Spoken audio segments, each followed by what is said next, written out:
Mark, you're very welcome to Alchemy Radio. How are you? I'm good, John. Good to be with you today.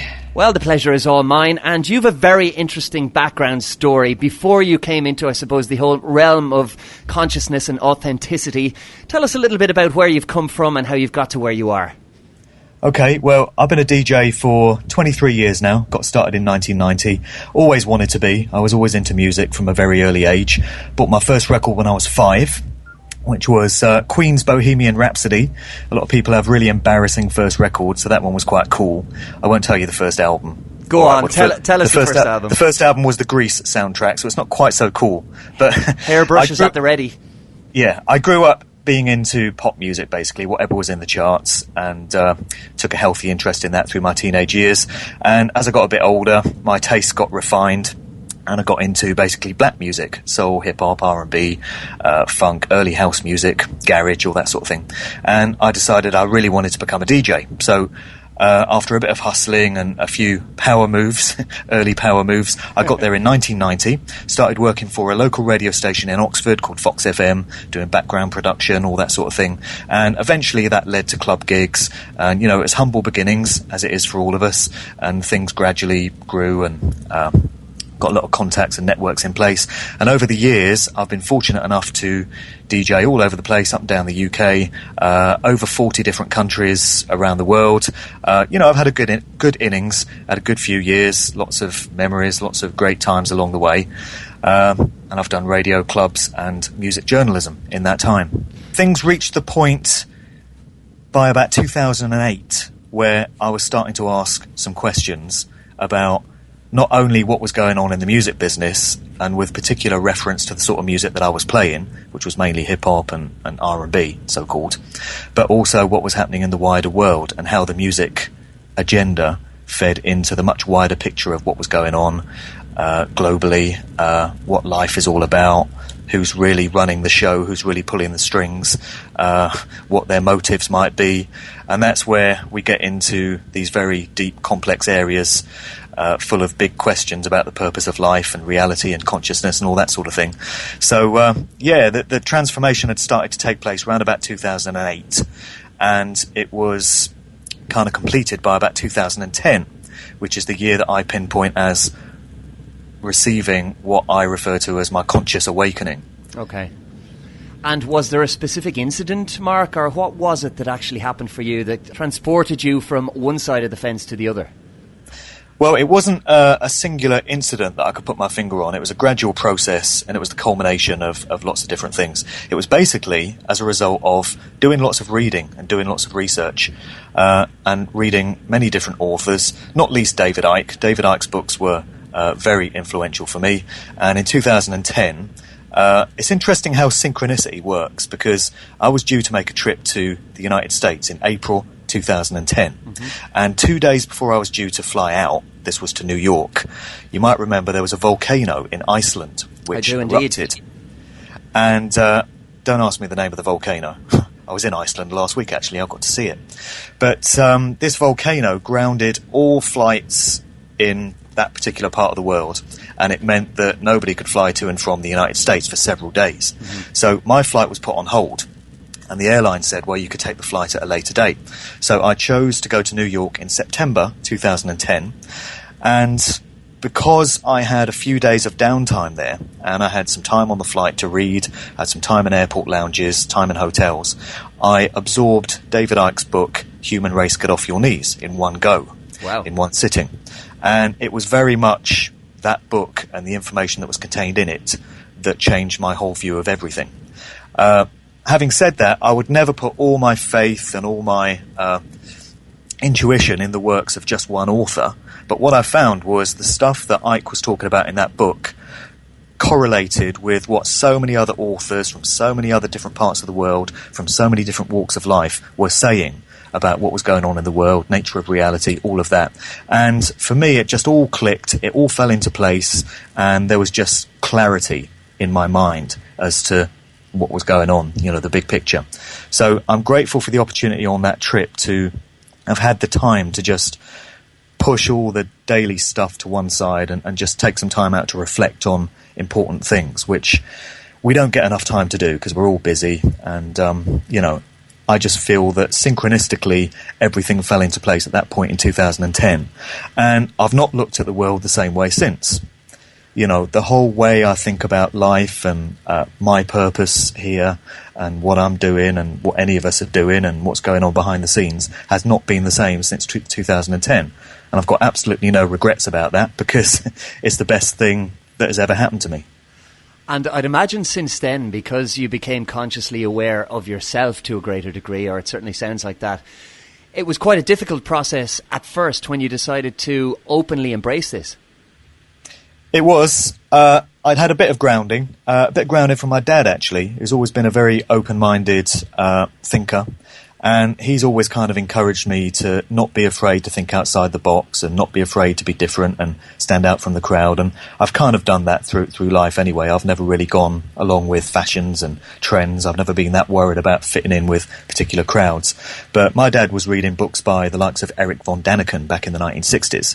And he was getting ribbed for it at work because he worked at British Leyland, you know, assembling car parts. Yep. And all the other guys there were just, you know, reading The Sun and all the rest of it. And they were sort of taking the piss out of him for being into all this deep stuff. So all along, my dad's kind of encouraged me to read and open your mind and ask questions. So I'd had a bit of that beforehand.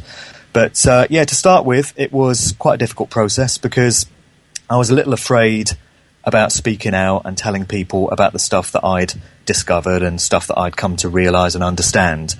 There was an element of still being worried about what other people might think, which holds so many of us back in so many walks of life. But gradually, I got used to the idea of speaking out about things that I'd come to understand, speaking my truth, saying things that I felt needed to be said. Once you've broken the ice, it gets easier. You've just got to take that first bold move of saying, okay, I don't really care what people make of what I'm going to say and what I feel I need to do. Because when you think about it, if you live your life according to what other people might think of you, you're not living your life for yourself. You're living it according to their standards and their dictates. And what do you get back from them in exchange for doing that? Oh yeah, that'll be nothing. So why would you? And so I started in the process of just posting things up on Facebook and speaking publicly about certain things that I was concerned about in the world. And one or two people made a couple of negative comments about, oh, you've lost it, mate, you know, you're a nutter, what are you talking about? Yeah. But I've truly got to the stage now, I got there quite a while ago, where I don't really give a tinker's cuss what people think about stuff that I say and do, because I feel it's right to do it. I am absolutely 100% convinced of the validity of the stuff that I talk about. Otherwise, I wouldn't be doing it. And people can make of it what they will. And it's so liberating when you can reach that point of just not caring what other people think. It just doesn't matter. It has to be enormously empowering, Mark.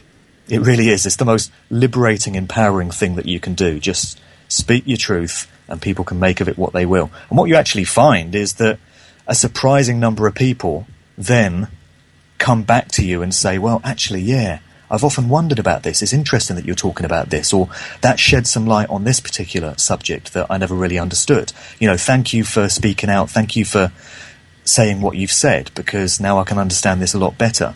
And, you know, the positive feedback by far outweighs all the negative feedback and the ribbing and the piss-taking. And so it's definitely the right thing to do. And it's very interesting you say that, because I suppose it gives us a slight insight into the complex thing that is the human psyche, because I can relate to a huge amount of what you've just spoken about there. And I've noticed that in my peer group and people around me, once I started to speak out a little bit about bits and pieces, it was almost like it was the spark to light the flame in a lot of other people, and they felt, oh, well, it is okay to talk about this. And all of a sudden, there was a snowball effect, and to the point where a huge number of my friends and acquaintances who in the past number of years would have literally, like your mates or whatever, said, oh, well, Mark, you've lost it. Oh, John, you've lost it. They're now, I can have engaging and open conversations about the kind of stuff that is not out there in the mainstream, and to the point where I actually think that there will be a tipping point, and this kind of information that you're about to talk about will really and truly become the mainstream, and that's going to be a great, great day.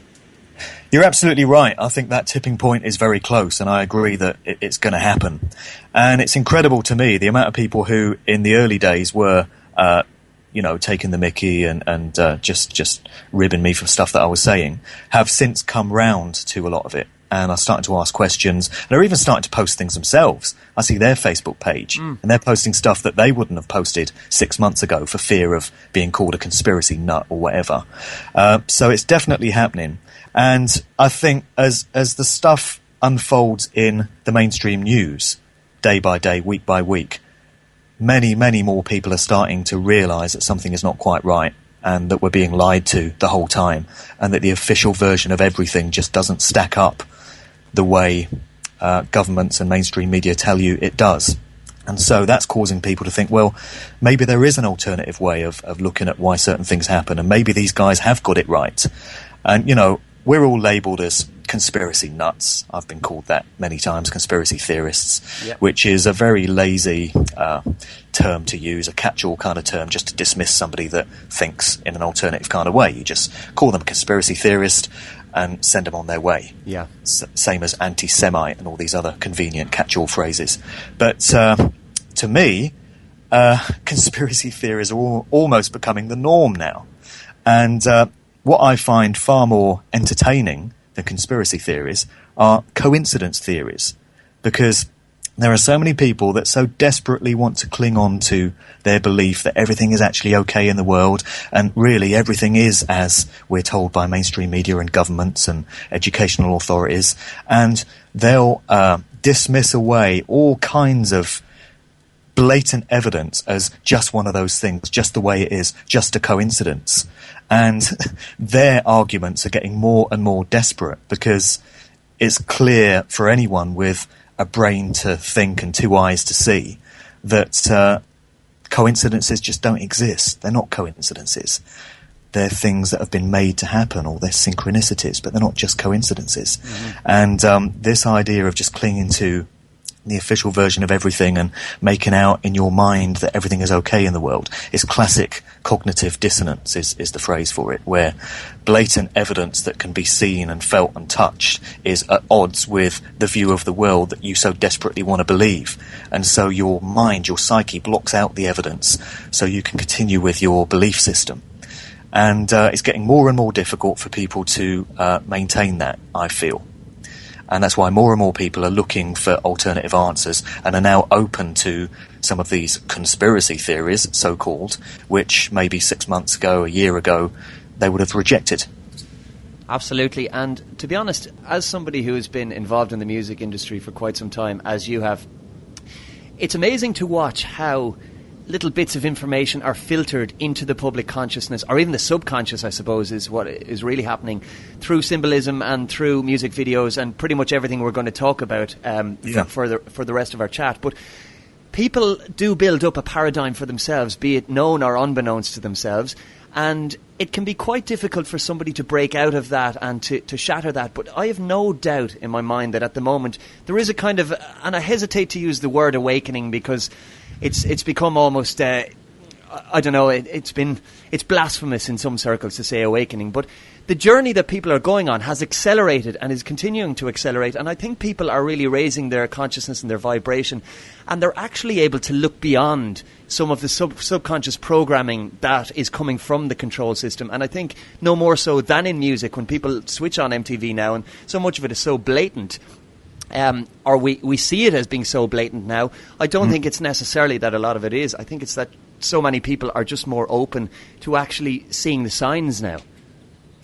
Yeah, indeed. It is getting absolutely blatant. And for people like ourselves, not to try and put ourselves on any pedestal or claim that we're better than anyone else. It's not about that. It's just the fact that we've been able to raise our consciousness, and we're now viewing what's going on in the world, what's going on in life, from a different, higher perspective than we did before. And we all get there at different stages, and we were all kind of asleep, if you want to call it that, for many years ourselves. So we have to remember that for many years we fell for all the tricks and all the deception.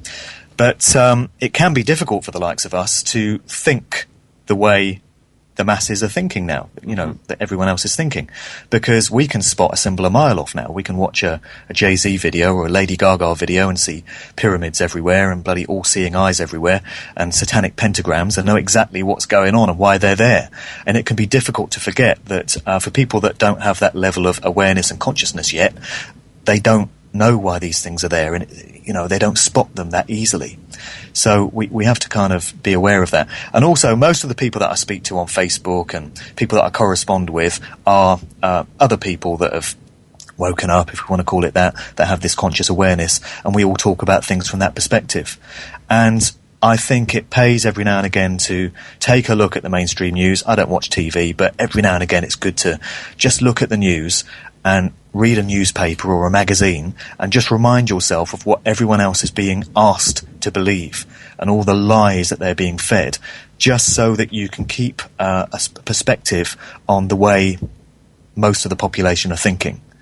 And that helps you to be able to address situations from an informed perspective, I find. But yeah, you're absolutely right about the tipping point. I think it's very close. I think people are starting to spot all the lies in the news. They're starting to spot these things that go into music videos. They're starting to spot the fact that all the music kind of sounds the same and is all dealing with the same lyrical themes, and you got the same images cropping up time and time again in videos, and music doesn't sound the way it used to. It doesn't. It's all conveyor belt, uniform garbage just being churned out on a production line now. And you can hear it. If you're a music lover, you can hear that in the majority of mainstream output, there's no organic creative element to it. There's no artists expressing themselves the way they intuitively feel to. It's all being done according to blueprints and formats and templates. Who can't spot this now?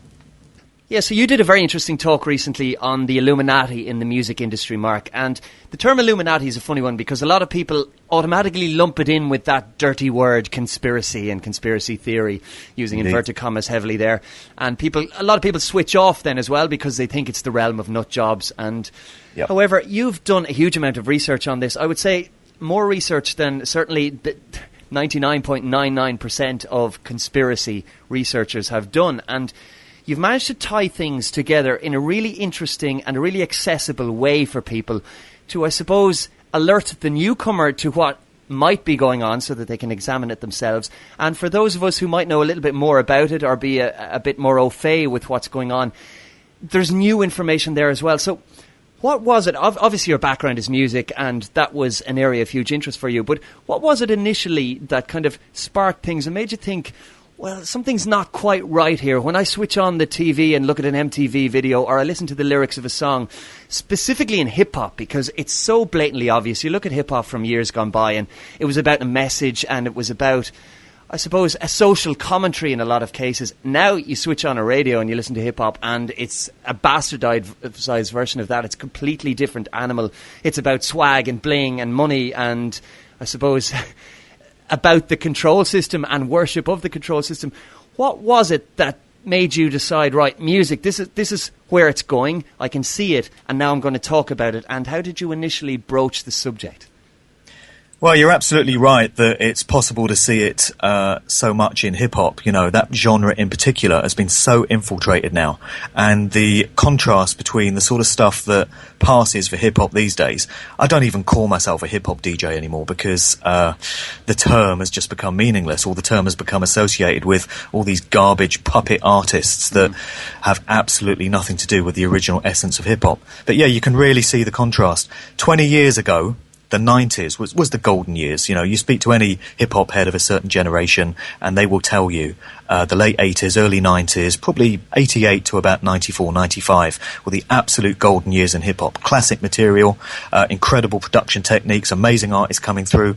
If we go back 20 years, 1993, one of the biggest records out, which was getting busted in clubs and was all over radio shows, was KRS-One's Sound of the Police. Yeah. That is a track with a message. It's got impact, it's got energy, he's coming with some real lyrical potency there. One of the lines is, there can never really be justice on stolen land, talking about the United States of America. Where do you hear that sort of stuff now? For me, I had a ball in the 90s, a great time. The 90s was my era. I was blissfully ignorant of all this stuff. I was just loving being a DJ, loving the music, loving being in clubs, loving the party, just having a great time. But I think looking back, we can see that things started to go wrong in hip-hop with the murders of Tupac and Notorious B.I.G. So September 96 for Tupac, March 97 for Biggie. Everything changed then. 1997 was a year of real change in hip-hop. You had the kind of bling culture and lyrics referring to champagne and gold chains and parties and all the rest of it coming in around about 1997. A lot of people say it was the influence of Puff Daddy, who was given the agenda of changing the sort of stuff that was talked about in hip-hop through his records. And you had a lot of references to guns and, you know, violence and just negativity and slackness was all coming in as well. And really from 97 onwards, it's just degenerated. You know, you can point to any number of absolute evergreen classic hip-hop records from the 90s, but how many can you point to in the 2000s? You know, real classic hip-hop records. 5 maybe? 10 in the entire decade?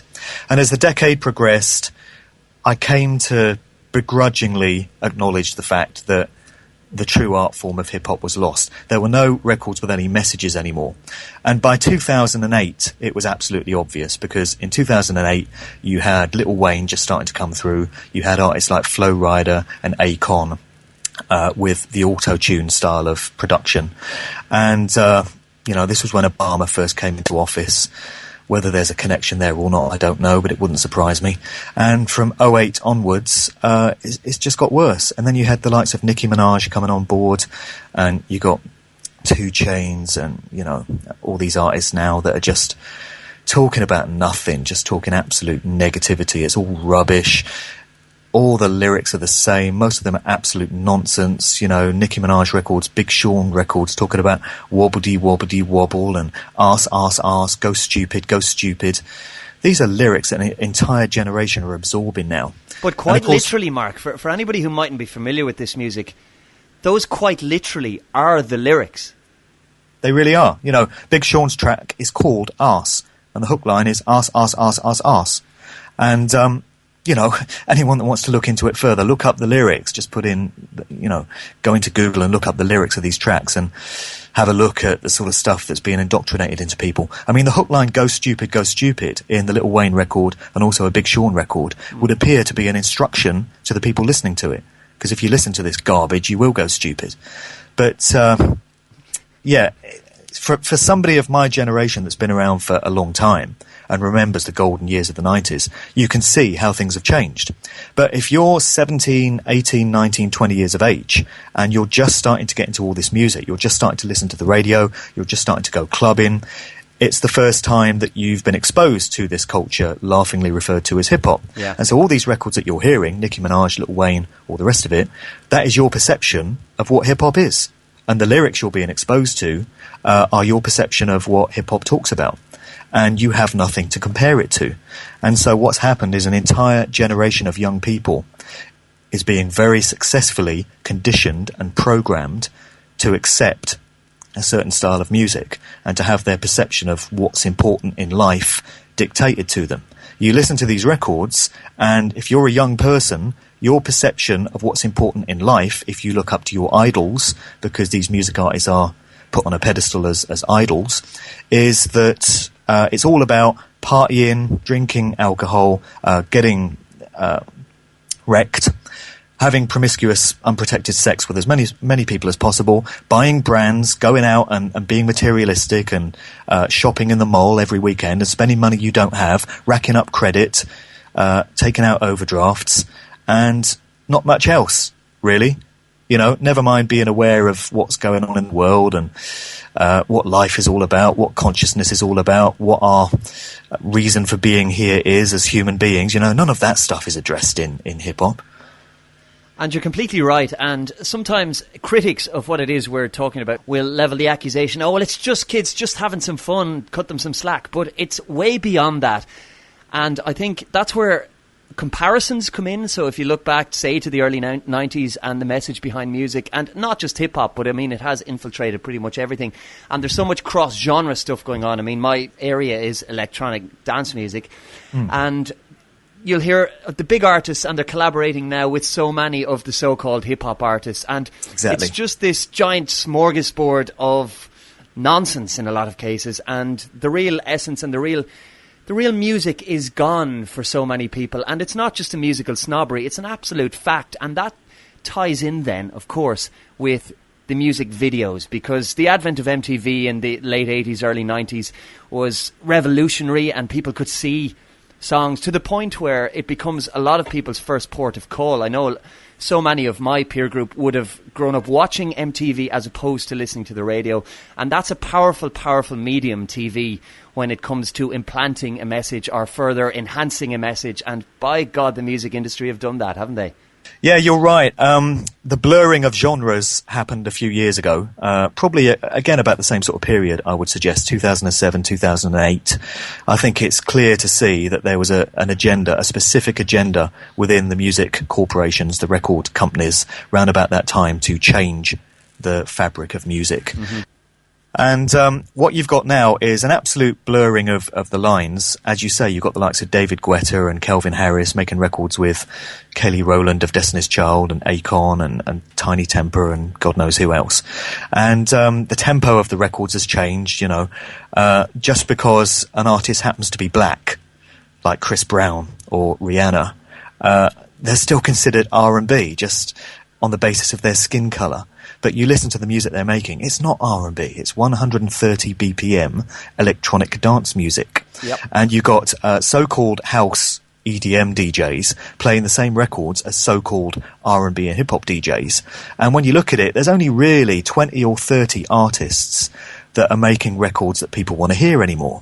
You know, when you're out DJing, I'm sure it's the same for you. You just get the same requests from people all night. They just want to hear all the stuff they've heard on MTV, and it's just Guetta, Rihanna, Beyonce, Calvin Harris, Flo Rida, Pitbull, all the same sort of stuff.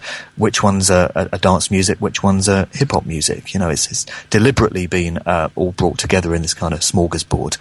And just going back to what you were saying about people's response being, records are all about having fun and partying, and you shouldn't get too serious with music. Yeah, granted, there's music for all occasions, and you don't always want to get heavy and serious with a message in music. Sometimes you just want party music. You want a record that sounds great in a club. But even these records are just so bloody vacuous now. Going back to the 90s, you had the likes of Naughty by Nature. They made party records. There was nothing serious in what they said. It was just, Hip Hop Hooray and OPP. But they were great party records. You could get down to them in the club, and they had a hook, and they sounded great, and, nice and smooth, did the same sort of stuff. You don't get acts making music like that now. It's Pitbull. What the hell does he talk about? Flo Rida, girls with fat asses, champagne. There's ways that you can do party records with a bit of style. And that's not happening anymore. And another point to pick up on, a lot of people, this term, the Illuminati, is much misunderstood, I feel. And what didn't help was Dan Brown's book, Angels and Demons, which presented the Illuminati as this long-forgotten, archaic, ancient secret society dating back to the 17th century. Yeah. There was a secret society known as the Bavarian Illuminati, which was formed in 1776. The Rothschilds had a hand in that, as they have in most things. But the Illuminati, when the likes of us use it, I would suggest, is used as a kind of catch-all term for the control system, those that are pulling the strings and running the show from behind the scenes. You've got to call them something, and the Illuminati has just come to be adopted as a convenient phrase for that. So it's not a specific, limited secret society. It's a general term for the control system. In reggae music, Rastafarians would refer to it as Babylon. Yeah. So there's lots of different identities for it. But what we're talking about is this group of individuals working through secret societies in the shadows that we're not supposed to know about, that are manipulating governments and corporations and educational establishments and the military and every aspect of life, really, every walk of life. And the music industry and Hollywood movies is just one aspect of a very large picture. And of course, like anything, there's a kind of a pyramidical structure to the whole affair, and you've the ground troops at the bottom and it works up and up. But I suppose at the pinnacle of that perceived pyramid, and I'm not naive enough to think that that's where things end, but with regard to music and the music industry, you've got the power couple of Jay-Z and Beyonce, of course. And arranged marriage. Well, there you go. Tell us a little bit about those two. Well, I can't prove that it's an arranged marriage, but it smacks to me of it being just that. You know, how convenient that the world's largest R&B singer just happened to hook up with the world's largest hip-hop MC. When you look at the sort of music that these two have put out since they hooked up, and when you look at the sort of stuff that's going into their videos, it's clear to see that there's an agenda going on. You've got the same sort of symbols cropping up in their respective videos. And then you've got a couple of instances this year where Beyonce, first of all, performed at the US Super Bowl halftime show, yep, which is watched by millions and millions of people in the US on TV. It's an annual institution.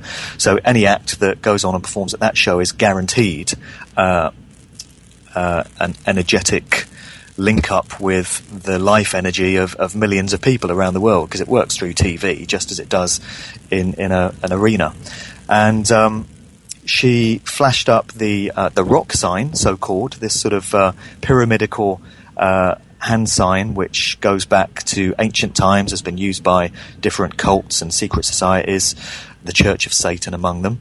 And, of course, we're told that it represents Jay-Z's Rockefeller label, and it's the rock sign. It's supposed to be a diamond celebrating bling culture. And, of course, famously, Beyonce flashed up that sign just for a split second during the US Super Bowl show. And then a couple of weeks later at the Grammys, the camera was panning through the crowd and all the celebrities that were in attendance there. And there was Beyonce, and this time she flashed up another hand signal, which was the thing that you do with your thumb and your first finger to make what looks like a 6, and it's supposed to be 1/6 of the 666 mark of the beast type thing. So Beyonce is kind of working in tandem with what Jay-Z is doing, because he'll do the rock sign at all his concerts, and he'll encourage all the concert attendees to do the same thing. And people don't realise what's going on. It's a trawling of energy, of life energy, because everything's made up of energy, vibrating at different frequencies. This is the truth of our existence, of our universe. You're not taught this at school. You're not told this by colleges and universities, but so many people are coming to realise this now. The suppressed truth is that everything is made up of energy. And if you learn how it all works, you can control and manipulate energy and get it to work in your favour, and get it to empower whatever agenda it is you want to manifest. And, you know, that can be used for positive, empowering means, and it can be used for negative, malevolent means, depending on the intent of the perpetrators, as we touched on earlier. Yeah. But yeah, just getting back to Jay-Z and Beyonce, to me, they're an absolute manipulated couple. And I think what happens is they recruit these artists at the very start of their career. And in many cases, they kind of lay dormant, so to speak, for many years. So they'll put out music, but it seems fairly innocent, fairly straightforward. You know, the track is, it is what it is on face value. And there comes a point in their career where you get the impression, when you start studying this stuff for long enough, that they've reached a point where they're required to step up, and they're required to really start doing some work for the control system. You can see it with Jay-Z. You know, his first few albums were... I was the biggest Jay-Z fan. You know, I can't lie. When Jay-Z first came out, I thought he was great. I thought he was a incredibly talented MC. Yep. And it kind of broke my heart to have to acknowledge the fact that he was a manipulated stooge, which he quite clearly is. But I had to come to terms with that. And when you look back to some of his more recent albums and singles, that's when all the dark stuff started to creep in, all the satanic stuff, all the symbolism. It wasn't there at the start, and then it came in. And the same thing with Beyonce, making records like Halo, which is actually about demonic possession. You know, it's a far cry from Crazy in Love, which I think was about being crazy in love. Yeah, and another classic one is Kanye West, who I usually cite as an example in my talks, because Kanye started out as a very promising artist. His first album was great stuff. It was conscious lyricism. It was open-minded music that made you think, and it was different and it was creative. And they reached a point where Kanye just started putting out this dark, nasty, mind-controlling garbage. Listen to what Kanye's talking about now, you know. That's what we get from Kanye West these days. And there was a point where Kanye was required to come true on the contract that he'd quite clearly signed, and he was obviously reminded of the fact that the industry owns his arse, and he'd better start doing what he's now required to do. Otherwise there's going to be consequences, as Michael Jackson found out. And that's a very interesting point when you say about ownership of artists, because this phrase that has cropped up time and time again with quite a number of big high-level mainstream artists, from Bob Dylan right through to Katy Perry and so many in between. It's this selling the soul to the devil. What's your take on that, Mark? Well, people think it's a metaphor. Selling your soul for the devil just means signing a contract, and it's quite a restrictive contract, and, you know, you have to do what the record companies say. But I would suggest that there's a lot of literal truth to that. You mentioned a couple of artists there. You can look up videos on YouTube of Bob Dylan and Katy Perry talking about just that. Katy Perry's being interviewed, and she says that she wanted to be a gospel artist initially, and she didn't make it. And so she signed with the major corporations, and she says, her words, sold her soul to the devil. And she appears to be making a joke of it, but if you look in her eyes, there appears to be a bit of regret there and a bit of truth in what she's actually saying. The other one is Bob Dylan, who's being interviewed recently, and the interviewer says, what's the secret to your longevity? You know, you've been on top of your game for 50 years now. Yeah. And he says, I made a deal with the devil, or words to that effect. And he looks a bit regretful of it as well. And there's no doubt about it, when you look into it with an open mind, and it has to be with an open mind, if you've got a belief system to defend, if you're religious, if you're a Christian or a Muslim and you want to defend your beliefs, then you're not going to be approaching this with an open mind. If you've got political beliefs, if you just want to carry on believing that the world is okay and everything is fine, you're not going to see it. You've got to be prepared to cross that line, think outside the box, and embrace what you're seeing with your eyes. It's clear to see that there's some very dark, very occult stuff going on behind the scenes in the music industry. And artists, when they sign to these corporations, they're promised fame and fortune, but there is a price to pay. And because of the rituals that these record companies perform, and rituals can take the form of live stage shows, they can take the form of music videos, these artists are literally having their life energy trawled and zapped by the corporations. And some would suggest that there's possession going on as well. This is hinted at in loads of the imagery that you see in videos. And you've got to ask yourself, is it worth it? You know, the basis on which a lot of hip-hop artists are recruited, Jay-Z's a good example, Lil Wayne would be a good example, 50 Cent, is, you know, these guys come from the ghetto, they come from absolute poverty, they've sold drugs, you know, their lives are going nowhere, they're just living these hopeless, negative lives. They've got talent, the likes of Jay-Z have definitely got talent, and then one day the music industry comes knocking and says, we've recognised your talent, we think you could be a big star, we want you to come and sign with our corporation, and you'll never be poor again. You can have fame, fortune and riches beyond your wildest dreams. You can have fans, you can have girls, you can have parties, you can have yachts. You know, how attractive a proposition is that to you if you've come from nothing? But unfortunately, what I'm sure they don't tell you at the start is that there's going to be this terrible, heavy price to pay. And a lot of them, I would suggest, don't discover that until a few years into the game, and then it's too late to get out. So you get examples of some artists who obviously come to realise the terrible nature of the contract that they've signed. And there's stories of artists signing contracts in their own blood. I don't know if that's true or not, but you hear of it. They literally have to sign contracts in their own blood to make that seal, that pact. But a few years down the line, a lot of them come to realise, oh my God, what have I done? It's just not worth it. One example of an artist that's tried to break free, which is quite topical at the moment, is Lauryn Hill, formerly of the Fugees. She's been in the news in the last couple of weeks over this huge tax bill that she owes. $980,000, I think. Yeah, just under $1 million, I think, yeah. Yeah, I forget the exact figure. Yeah, just under $1 million, which suggests that her earnings must be well into the millions to have a tax bill that is nearing $1 million. But Lauryn Hill famously tried to break away from the industry a few years ago. She brought out her only album in 1998, which was a great album, musically credible, The Miseducation of Lauryn Hill. Then she pretty much disappeared off the radar. And everyone was saying, what's happened to Lauryn Hill? And you had all these stories starting to emerge about, oh, she's racist. She said this comment about if there was a black baby and a white baby, she'd rather let the white baby die, and all this ridiculous stuff. And then you hear that she's got mental illness and she's struggling with alcoholism and drug addiction.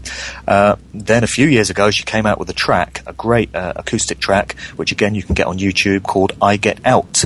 And it couldn't be any more blatant. In the lyrics, she's talking about breaking free of the industry, getting her life force back, and becoming an individual again instead of property of the corporation, which was Sony, basically. Lots to say about Sony. And then recently we've got this story about this massive tax bill, which may or may not be a stitch-up. And we now hear that she's got to sign again with Sony. She's signed a new recording deal with Sony, the corporation that she's been so critical of and she's tried to break free from for so many years, because it's her only way of repaying this tax bill. And then other artists have tried to break from the shackles of the industry. DMX, a few years ago, started hinting that he wanted to get out, and it was all very restrictive. And then you hear stories of DMX being in and out of jail and being found with guns on him and weed on him, and same thing with Eminem. Eminem got a little bit critical of the industry a few years ago. Next thing you hear, he's addicted to sleeping pills. He's off the scene for many, many years. It's all evidence of the fact that once you sign with these corporations, you're in for life and you have to do what they say. Do you think Jay-Z, he's 43 years of age now, do you think he wants to be making records about the same stuff that he's always talked about? Where's the dignity in a 43-year-old man still boasting about how much money he earns and how many guns he's got and how many girls he gets in the party and how much champagne he can drink? I would suggest that he's fulfilling an agenda. He's fulfilling his commitment to the corporation, and that's what they've all got to do. There is no way out. And this is the thing, Mark. Unless it's the Michael Jackson, Whitney Houston way out. Exactly, because it seems, and I mean, go right back in time, none of these artists ever retire. Ever. Exactly. They just keep going unless they mysteriously die. So let's talk about Michael Jackson. Yeah, well, you're right about artists never retiring. Paul McCartney, what is he, 70 now? Still making records. Bob Dylan, we mentioned, still making records. Mick Jagger, Rolling Stones, still making records. It's almost as if they can't retire. They just have to keep going until they drop. Rod Stewart, Elton John. David Bowie would still be making records if he hadn't had that heart attack a few years ago, although he's started making music again now. Yeah. Michael Jackson... Yeah, I mean, there's so many blogs and so many YouTube videos about what may have happened with Michael Jackson. But it's pretty clear to me that Michael Jackson was got rid of by the industry. A few years ago, he started getting publicly critical of Sony in particular. Sony just keeps cropping up time and time again. He publicly referred to the former CEO of Sony Music, Tommy Mottola, as a devil. Tommy Mottola was the one-time husband of Mariah Carey, who was another Sony recording artist. And once we get into the realms of MK Ultra mind control, which is a whole different subject in itself, you hear claims that Mariah Carey, along with many other artists, was actually a victim of mind control. And you get handlers in mind control, who are the people that provide the triggers to set off these different dissociative identities that exist within the subject's mind. And there's a suggestion that Tommy Mottola was Mariah Carey's handler. And just to interject for a second, Mark, sorry to cut across you.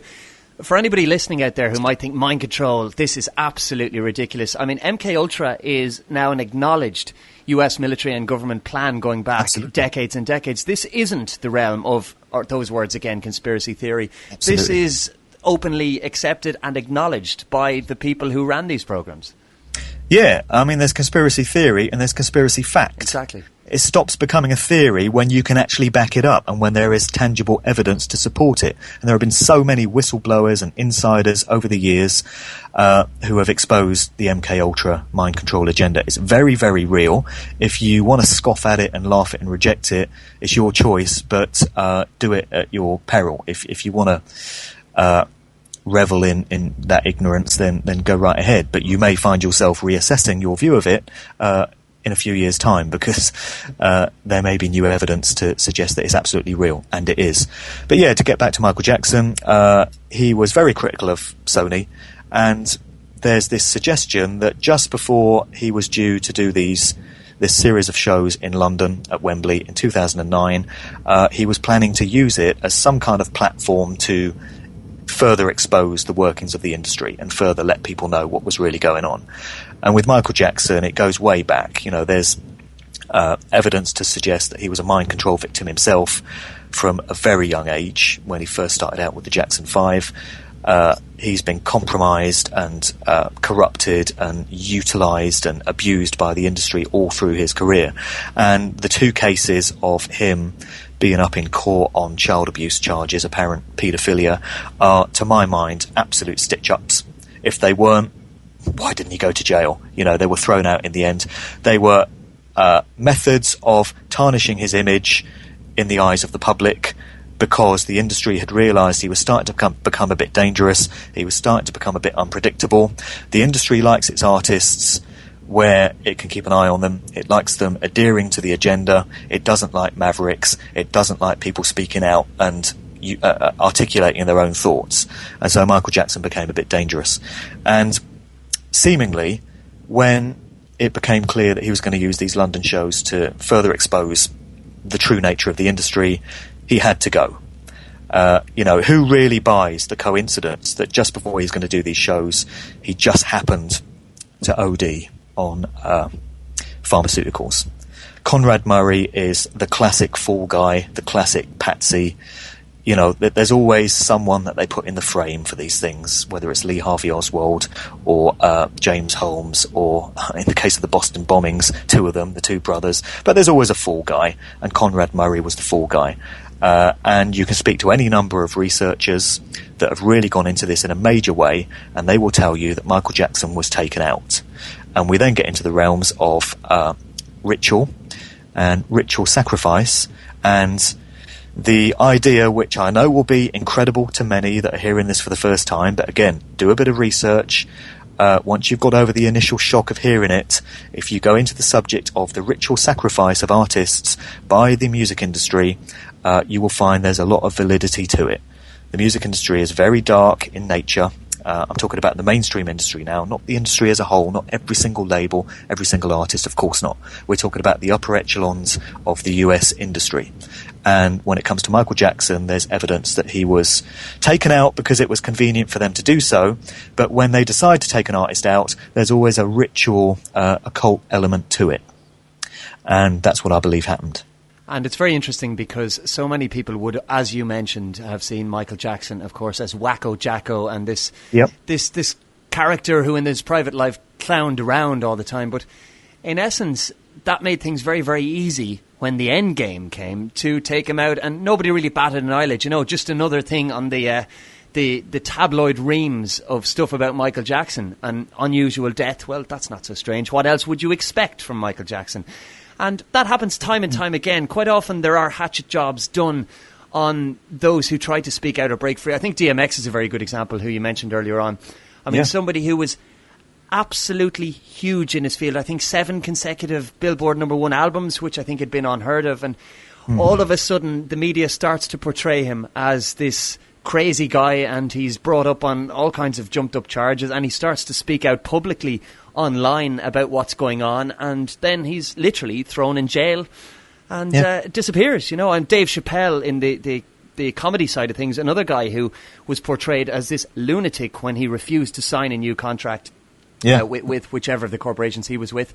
and said that he's gone back to Africa and he's gone to live in the jungle and all this kind of nonsense. But anybody who actually listens to Dave Chappelle speaking about his career trajectory and how he got to where he is now and why he decided to leave it all behind, it's obvious that this is a very sane, rational guy who's just being portrayed in a particular way. And of course, that's the power of the media. It really is. DMX is completely irrelevant to this generation now. He's completely irrelevant in hip-hop. As is Ja Rule. Ja Rule a few years ago was the biggest name in hip-hop. Yeah. But who's heard of Ja Rule now? If you're 17, 18, 19 years of age, just getting into hip-hop, so-called, you know all about Lil Wayne and Drake and Nicki Minaj, but who the hell is DMX? He's just some old, crusty old guy from the past. He's got no relevance now. When they decide that they've had enough of you or they don't want to support you anymore, you're gone. And, they could do this to Jay-Z tomorrow. If they decide that Jay-Z has outlived his usefulness, he's gone. He comes with all this arrogant kind of swagger now, but it's only for today.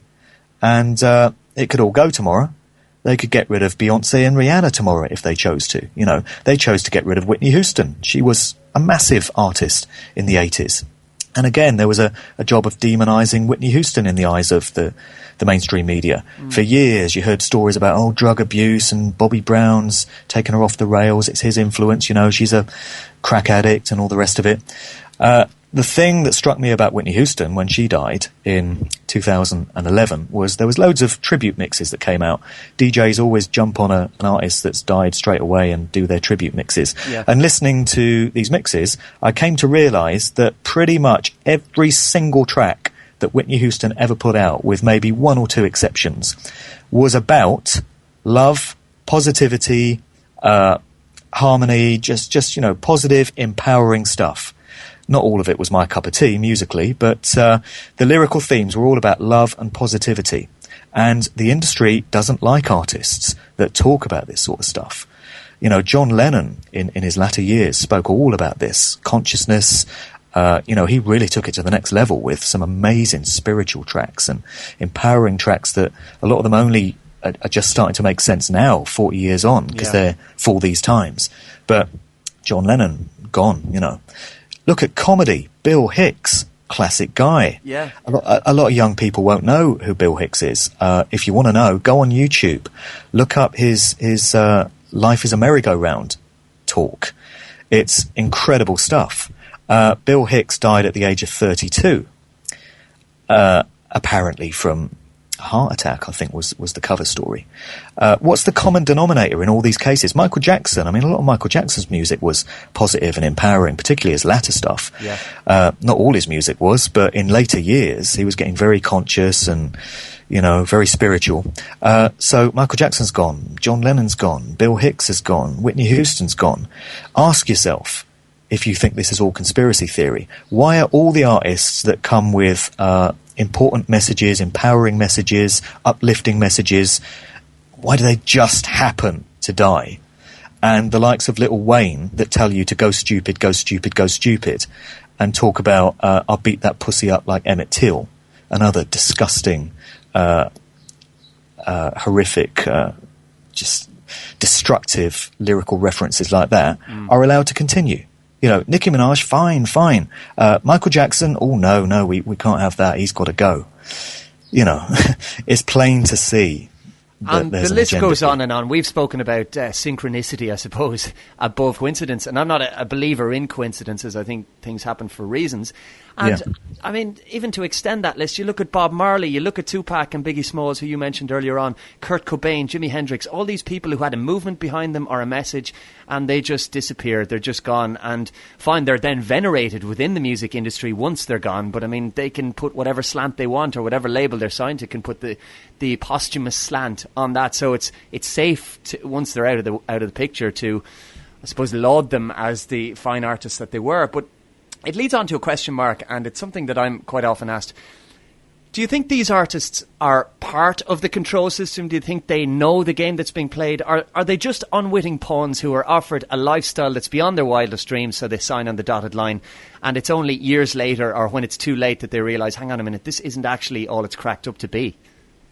It's the latter, I'm sure, in almost all cases. I think, as I mentioned earlier, these artists are offered a glittering contract, fame, fortune and riches beyond their wildest dreams, and they're naive enough at that point not to realise that the true nature of the pact that they're making. So why wouldn't you sign?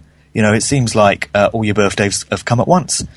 Particularly for these poor hip-hop artists that come from, you know, a background of poverty, as I said. Yeah. I think it is only later, when it's too late, that they come to realise the true nature of what they've signed up for. And you hear people say, oh, Jay-Z's Illuminati, Kanye West's Illuminati. No, they're not.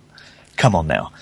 They're pawns, puppets and stooges doing the work of the Illuminati. They're foot soldiers, and they're expendable, as I said. It suits them to have them there one day. The day it doesn't suit them, they're gone. The Illuminati, or the control system, whatever you want to call them, let's not worry too much about the name, but let's just worry about the fact that there are individuals running all aspects of our daily lives behind the scenes that we're not supposed to know about, but clearly many of us now do. A place in those levels is only reserved for a very limited number of individuals who, in most cases, come from a specific bloodline. We're talking interbreeding, bloodlines and families. If people want some examples, some names, the ones that keep coming up time and time again are the Rothschilds. If you've never heard of the Rothschilds, look into them. Don't go onto Wikipedia, because Wikipedia is mainstream owned. Look into some alternative outlets, the true nature of the Rothschilds. It will curl your hair, trust me. Then you've got the British royal family, big-time players, and actually all the royal families of Europe, all the dynastic royal families of Europe going way back, they're all interrelated anyway. You know, the British royal family, the Queen, is genetically related to George Bush. Who knew this? But it's true. The genealogy is there. It's online. The research is available. It blows people's minds when they first hear this. And then another bloodline is the Rockefellers. Where have we heard that name before? Oh, yeah, Rockefeller, the name of Jay-Z's record label. There's another coincidence for you. Why did he name his record label Rockefeller Records? And so these artists are, in my view, and in the view of a lot of researchers, just stooges. They're not the Illuminati, they're puppets of the Illuminati, and many of them, I'm sure, come to greatly regret what they've done. Since I've started doing these podcasts and these talks, I've had so many people reaching out to me from different parts of the world, from all walks of life, and many of them, they can be in Brazil, they can be in New Zealand, in Korea, everywhere. They say to me, I wanted to make it as an artist back in the day, in the 90s or early noughties, and I was desperate for fame and fortune and success, and I couldn't understand why I wasn't getting signed when other artists were.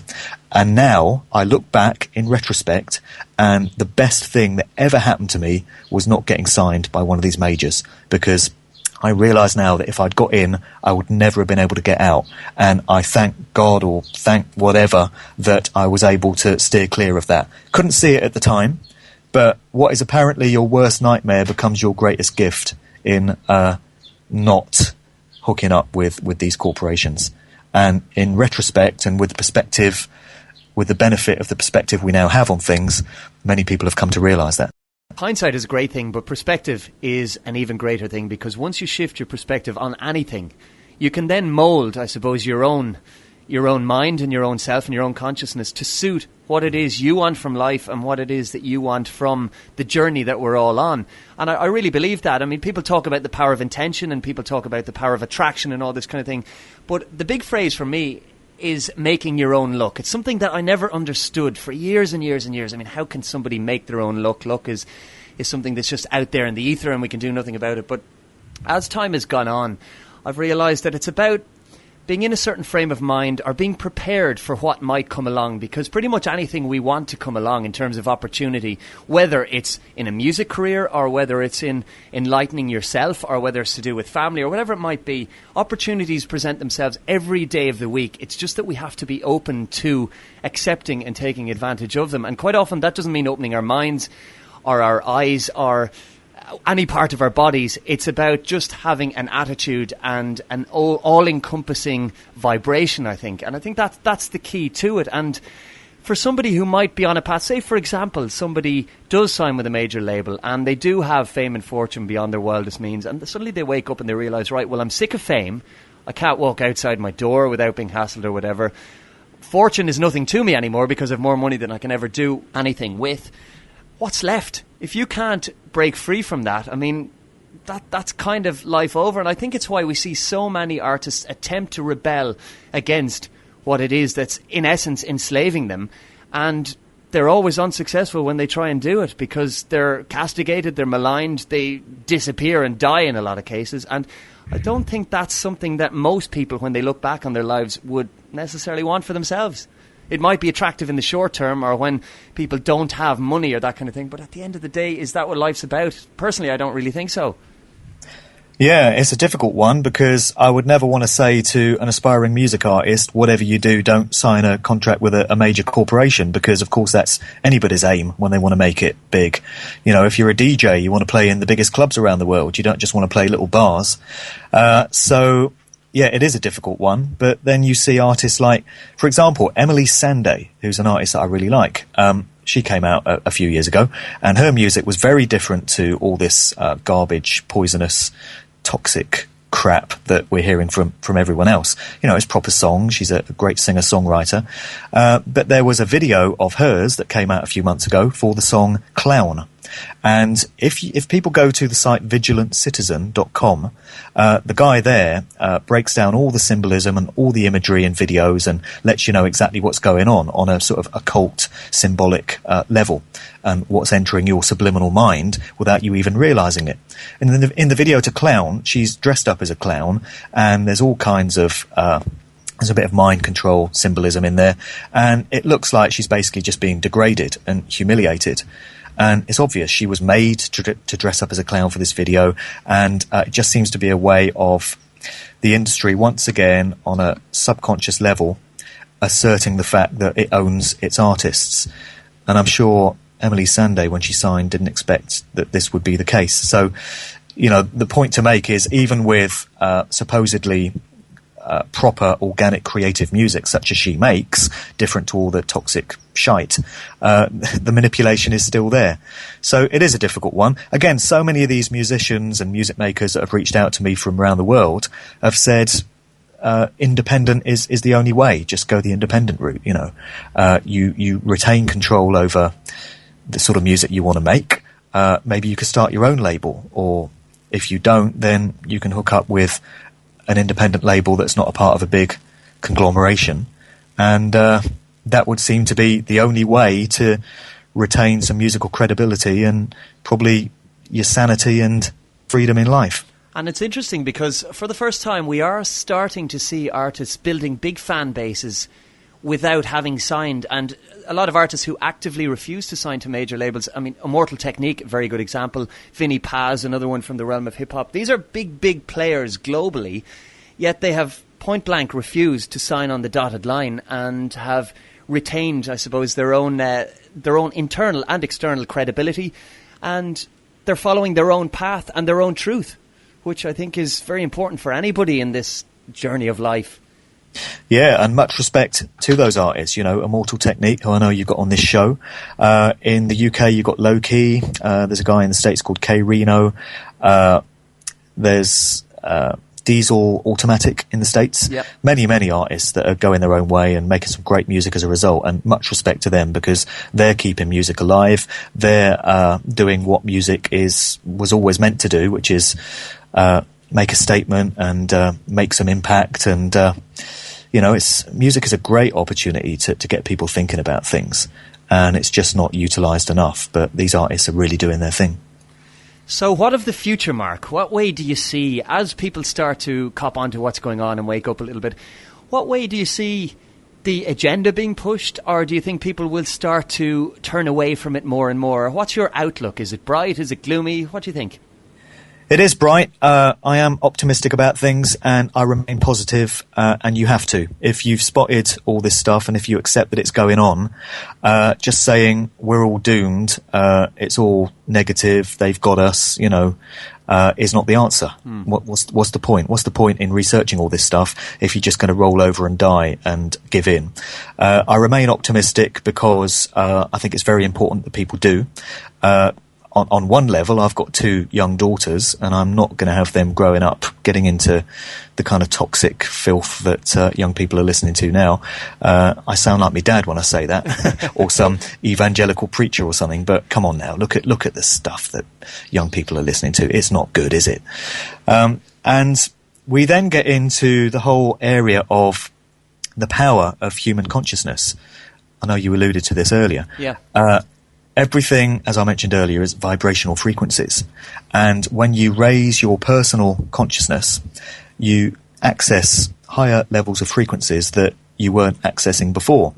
And that's where synchronicity comes in, because you start to sync and vibe with other people, situations, scenarios, events, places that you weren't before. And then you find all kinds of interesting things happening in your life. Certain people come into your life. You find yourself in certain places, and it all seems to connect and it all seems to make sense. And it's this thing called synchronicity, which goes hand in hand with the personal frequency at which you're vibrating and resonating. And so if you've got large numbers of people who have made a conscious choice to want to make things better and want to improve the situation and want a better deal for humanity and a better deal for human consciousness, the collective power of all those people pooling their higher frequencies is very, very powerful. And there's all kinds of evidence available from people that can explain this thing much better than me, to suggest that positive vibrations and positive thoughts and intent are millions of times more powerful than negative, malevolent intent, which is the basis on which the music industry and human life is currently being run. If a large enough number of people came together with that positive intent to change things for a better deal for everyone, it could be overwritten overnight. That's what we hear from so many researchers, authors, speakers, and I've got no doubt that that's the case. All we've got at the moment is not enough people accessing that higher consciousness, not enough people pooling their positive intent to make a difference. But at some point, it's going to happen. We're going to reach the tipping point, and I remain optimistic that that's going to happen very soon. The other thing is, at the end of talks and podcasts that I do, people often say, well, it's all very well acknowledging that there's all this dark stuff going on and the Illuminati are controlling the business, but what can we do about it? Well, one thing you can do on a practical level is just not support all this garbage, rubbish music that they're giving us. Discernment should be in the hands of the consumer. It should be the consumer dictating the sort of music they want to listen to. It shouldn't be corporations saying, here's a piece of crap from Lil Wayne. He's the biggest thing in hip-hop right now. You must listen to this and you must dance to this in the club. I wish people would say, no, this record is garbage.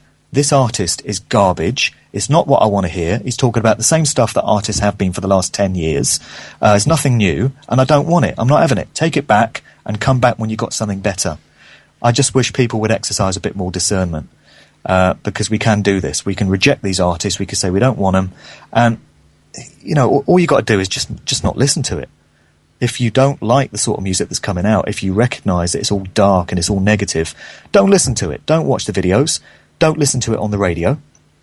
Download an episode of Alchemy Radio or Red Ice or something and listen to that in your car instead of all the crap that comes out of your radio. You don't have to connect with it, and that's something that anyone can do. And that's it. And it does come down to personal responsibility. It's something I often talk about, and the power of self, because at the end of the day, we are responsible for ourselves, and it's only by all of us taking individual responsibility that we can have a sea change in a macrocosmic level. So I think if people do exactly what it is that you've said and follow not to get too esoteric on it, but to follow their own heart as opposed to, left brain thinking and here's what you got to do because this is what's done. There is no room for should when it comes to the way we live our lives. There's only what we think is right ourselves. Nobody can tell us what it is that we should do. And that extends to the music we listen to also, in my opinion. It does. And I think the control system, whatever you want to call them, they're getting either sloppy or desperate, or possibly both, in what they're doing, because it's so easy to see through what they're doing now. In the mainstream news, if you look at something like the Boston Marathon bombings, even people that aren't into conspiracy or Yep. whatever you want to call it, just regular people are starting to notice there's something strange about it. It's not quite right. There's too many anomalies here. 9/11, classic example. I mean, who really supports the official cover version of 9/11? Really? They still make you? You're still out there? And everything. Sandy Hook, all these strange things. And then when it comes to music, again, people that aren't into conspiracies as such, I think, are starting to notice that why are there pyramids everywhere? Why are all these artists covering their eye? Why are there pentagrams everywhere? Why are they only talking about certain things in the lyrics? And there's going to come a point where people just get bored of it. Even if they're not taking any kind of moral stance against it, they're just going to get bored and think, oh, God, another record from Nicki Minaj and another record from Rihanna just talking about the same old shite, And so I remain optimistic that that will happen as well. People just get bored and say, oh, I don't want this, I don't like this artist anymore. And they just won't be able to push the stuff the way they were able to previously. Yeah, well, I really admire what it is you're doing and the work that you are doing, Mark, to push out a positive message, because it is about positivity and we can rise above any negativity and any low vibrational frequencies. So tell us about your podcast and the talks that you're doing in the YouTube videos, because there's a lot going on for you now. You're really busy. Yeah, well, I'm quite new to the area of talks. Doing public talks used to terrify me. But I did one last month, which went really well and has had an amazing response on YouTube. I think it's like 15,000 views last time I checked, and feedback from all over the world. And I think when you're dealing with a subject matter that resonates with you and that you're interested in and that and you've got confidence in it, it's not a problem, because you're just speaking from the heart and you know what you want to put across. And I didn't find that a problem at all. So I'm going to be doing lots more talks. You can see that one on YouTube. If you put in Mark Devlin Talk, Illuminati Music Industry, it will take you there. Or you can link to it on my website, markdevlin.co.uk. Then the podcast series is called Good Vibrations. I'm up to 13 volumes on that now. I think I've had many of the guests that you've had on Alchemy, actually. David Icke's been on there, Ian Crane, Lennon Honor, many other people. Getting yourself on there soon, of course. And that, it started out looking at what's going on in the music business, touching on a lot of the subjects we've spoken about today. But the intention was, after 4 or 5 volumes, having got people to say, okay, yeah, I can see that things aren't quite right in the music business.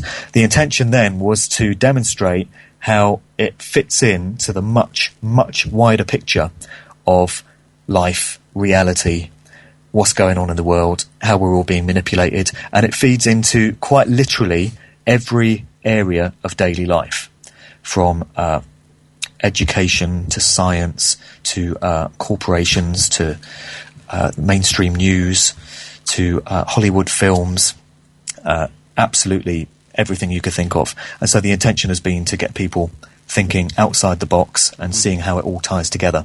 And that's an ongoing series that will continue now indefinitely. Well, I have to say I'm a big, big fan of it, and I look forward to each instalment as it comes. I think there's some very valuable information that you're releasing into, let's face it, a slightly more mainstream audience, because what you have done in your career in music, as I suppose I have up to now, is attract a certain type of listener and a certain audience, and there is a crossover, I'm certainly finding, with this show between the music that I do, and I would imagine you find the same, do you? Yeah, well, it's mainly music heads that I've tended to draw in, people that know me from what I do as a DJ, and I've been able to get a lot of those people thinking about wider subjects. But a lot of people have also found me through doing searches online, and they've come across me for the first time through the sort of stuff that I'm doing now. And I've not been able to locate anyone else in the UK that's speaking publicly about this stuff. And I don't believe it's because nobody else believes in it or can see that it's going on. I would suggest that thousands of people and many other DJs and music people know exactly what's going on and have seen all this stuff, but they just don't want to speak out about it for fear of how it'll affect their career or, what might happen to them. And for that reason, there's nobody else in the UK doing it. I'm happy to do it because I've come to understand that that's why I'm here. Not to get too esoteric again at this point, but I think everyone at some point in their lives comes to question, what am I doing here? Why am I in this world? What's my reason for being here? Yeah. We all do have a reason. And it takes quite a long time to work out what that reason is sometimes. So imagine my shock when in 2010 I came to understand that why I'm here in this space and time and why I became a DJ and why I'm a music man is because I need to be here communicating this information at this time. That's what it is. In the US, of course, you've got the likes of Professor Griff, formerly of Public Enemy, talks about all this stuff. Lennon Honor, there's Sonia Barrett, there's a guy called Mark Dice, but nobody else in the UK. So I'm doing it. People can make of it what they will. Some will doubtless dismiss me as a nutter. Fine, that's your choice. Many others hopefully will not. Well, Mark, the message is entirely positive, and thank you so much for joining me on Alchemy. It's been an education and an absolute pleasure. I have the power, you have the power, we have the power. Mark Devlin, thank you for joining me on Alchemy Radio. Thanks, mate. Cheers. Alchemy Radio. Second guest on Alchemy Radio today is Immortal Technique, who is an American rapper and political activist. He was born in Peru and raised in Harlem, New York. Most of his lyrics focus on political issues. The views expressed in his lyrics are largely a mixture of commentary on issues such as politics, poverty, religion, social class and racism. He's been offered a deal with Sony Development Plan and Def Jam Records, but has never signed to any major label. Indeed, he has voiced a desire to keep control over his production and has stated in his music that record companies, not artists themselves, profit the most from mass production and marketing of music. The success of his decision to produce music independently can be measured by a strong and loyal fan base globally, as well as massive sales. So, Immortal Technique, it's a huge pleasure. Welcome to Alchemy Radio. How are you? I'm fine, brother. How you doing? I'm really, really good, and I have to say I'm very excited about 2013. Lots happening in the world and lots happening spiritually around us as well. But tell us a little bit, for those who might be uninitiated, as we say, tell us a little bit about your background and how it is that you came to do what it is you do. Well, I was born originally in Hospital Militar de Lima. It's in Peru, South America. I came to America, specifically to New York City, when I was very young, and I became immersed in hip-hop culture. I definitely use a lot of my life experience in the music that I make.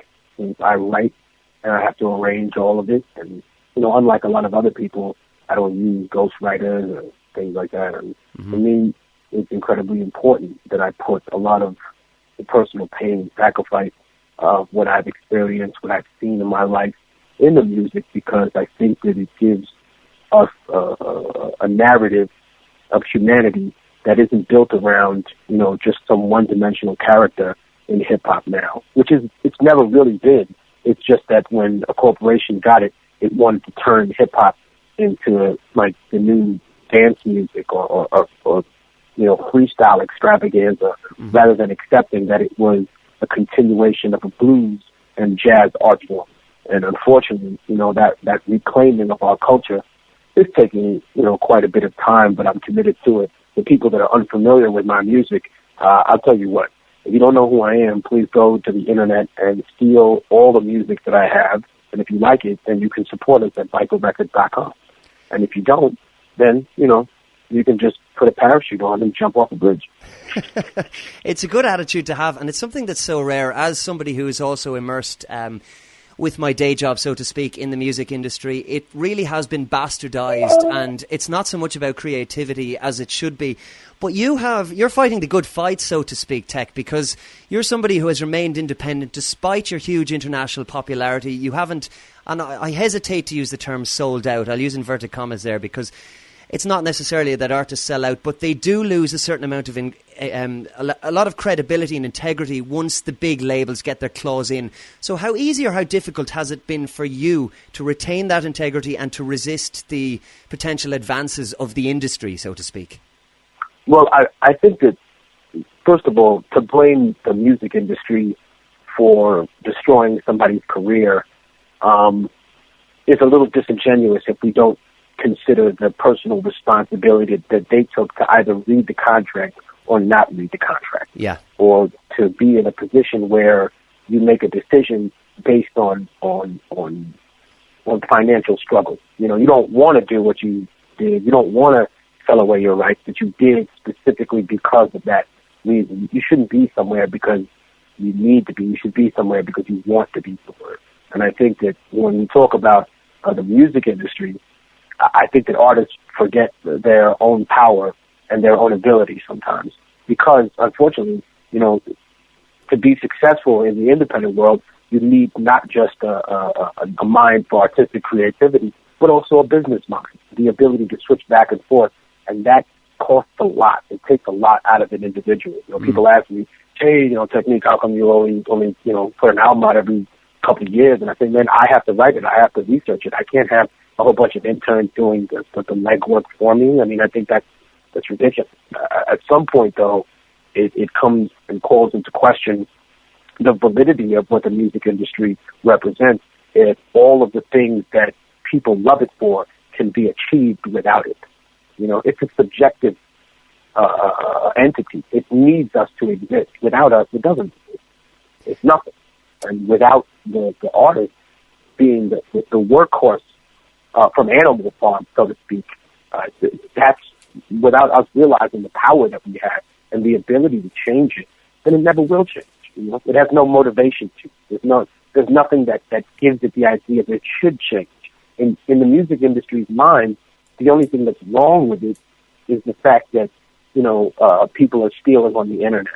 I remember, not to keep going on, but I remember we did a Latin rap conference in New York City once, and there were these executives from, I forget what company, and they were sitting there railing on to kids, like, you know, how can you steal?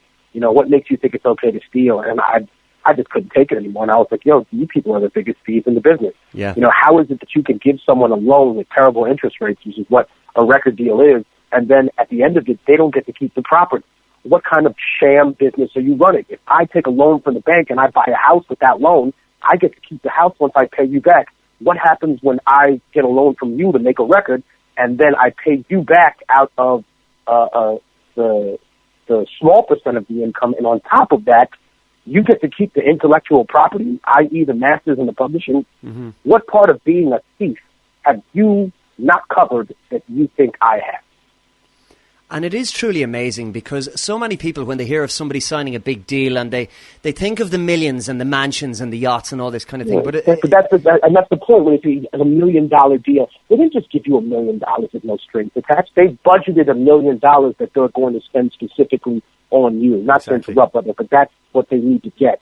That even $500,000 may be allocated to press up, you know, 150 records, 150,000 records. And that's where they even get you. Because if I'm an independent and I'm getting my records pressed for 70 cents a unit, how are you, a major label corporation that does a massive amount of influx in terms of the stock that you receive from these pressing plants, and you're charging your artists $3 a record to press it up? You know, before you've even sold one unit, they've already robbed you of over $250,000 in most situations. So it's like, before you listen and you say, oh man, that's a $1 million deal they gave it. You say, no, you have to look at the fine print and understand that it's not just about the huge number that they bought with you in the very beginning, but about what the actual terms of the contract are. And I think that's where people get the music industry very confused. They think that it can just make you a star. You know, in order to be a star, you don't just need talent. I know a lot of MCs that are very talented people, but they have no charisma. They don't know how to interact with the audience. Yeah. They don't have the temperament to be that. You know, to be a leader, people don't follow just, you know, they follow courage. They follow conviction. You know, they follow truth. They follow, you know, an unwavering spirit of fighting and of justice. But they also follow people that are willing to admit when they're wrong, and people that are willing to have this humility to accept that they're not the most important motherfucker in the world. There's not a lot of artists like that. And it is really important because at the end of the day, why does anybody make music? It's a creative outlet, and in your case, because so much of it is lyrical based, there's a message behind it too. And I think the dumbing down, for want of a better term, of hip-hop once it has been corporatized has been such a huge shame, because you'll see so many really, really talented guys who, once the industry has got their claws into them, they are completely diluted, they're devoid of message. And it's really just about shifting units and selling a brand, as opposed to actually doing some good through the music. And I'm not saying everybody has to be on a high horse and has to have the high moral ground all the time. Right. But I think the fundamentals of what it is that you do as an artist, or that I do as an artist, or anybody else, we all start off not necessarily to be famous or to be a star. We start off for the music's sake, and that's completely lost. And I'd like to ask you, as somebody who has experience of this, why has that happened? How has it been allowed to happen? And are there nefarious, I suppose, people or groups at work to make this happen and to facilitate the system? I've heard this theory repeated in the halls of government, in the small clubs of underground hip hop, from one side of the world to the other. Is there some vast conspiracy to create, a dumbed-down version of hip-hop that isn't politically engaging and has these horrible one-dimensional racial stereotypes? And let me tell you who the biggest supporter of this movement is. People who listen to music. People who buy that crap. Yeah. People who haven't learned to expand their minds beyond it, and the artists that don't challenge the status quo. I mean, you can look at it however you want to. You can think in your mind, oh my God, the way people hit me up every day, like, what do you think about Illuminati and secret societies and stuff? And I say, we don't have to go to the hypothetical, You don't have to choose that option for me to address your concerns about what you're really asking. Are there people that sit behind closed doors and make decisions that affect your life without you having any say whatsoever in what it is? And you don't need to look for a secret society full of people who have wild, naked orgies and human sacrifice, in order to find that. You'll find that in corporate offices around the world, where they get together behind closed doors and don't take any consideration into what your health is. They take consideration into what the bottom line is for their stockholders. That's it. If they're going to put a more unhealthy ingredient that saves them billions of dollars a year, their idea is not to say, hey, this is bad for people, it's going to cause cancer in 20 or 30 years. No, they say what's best for profit, not what's best for the human race. And that's the great failure of, global capitalism as well. It's not about what's good for people. It's not about what's beneficial for the human race. It's what's beneficial for a digital salary that doesn't really exist. It's a video game for wealthy individuals who have a personality disorder. You know what I mean? If you have a person who stockpiles like old comic books, you think they're a freak. You've got a lady that lives in a house with like 15 cats and dogs. You think she's insane. You got a person that hoards money that they're never going to spend in 100 lifetimes. You think that they're a god. You know what I mean? That's what you think. And they're not. They're just a person who has a high score in a digital video game. You can't spend that money over the time. You're not going to. It doesn't exist, really, because if you took the physical aspect of that, there's not enough money in every single currency in the world to be able to print up what exists in a digital computerized world. Exactly. So I'm just saying the reality doesn't fit with what, the image they'd like to portray. That being said, music is just the same. The idea that all of these people that have signed to a major label are swimming in money, that they're getting, $50,000 a show, they're struggling just as well as everybody else. If in a bad economy, people are going out to shows less, tours are making less money, people are becoming less of a consumer base, and they're becoming more and more, in touch with who an artist really is, and that whole, Marie Antoinette, Louis XVI attitude towards, the people who support your music is dying out slowly. It still exists in the sycophant dimension of mainstream music, where people will just support anything because it's popular. And that's the mob mentality that has ruled modern-day Rome. But I think that when we step away from that, you can say to yourself, has this, honest to God, made music better? Has this, in any way, shape, or form, ennobled anybody? And if the answer is no, then fine, then we can put it in strictly an entertainment classification. But then again, if that's the only thing that embodies that form of music, the entertainment classification, and then everything else is left out of it, then you have initiated the failure of the artistic soul of human beings. And you're directly responsible for that spiritual genocide. And I know it sounds like a very, very heavy charge that I'm leveling against those people. But if you take back and you look at it in the context of history, you'll find out that it's a 100% necessary categorization for them to be the victim. Well, I agree with you 100%. I think it's, in a nutshell, it's about the removal of humanity in favour of, as you say, a sick game by psychopathic individuals or groups or entities. You know.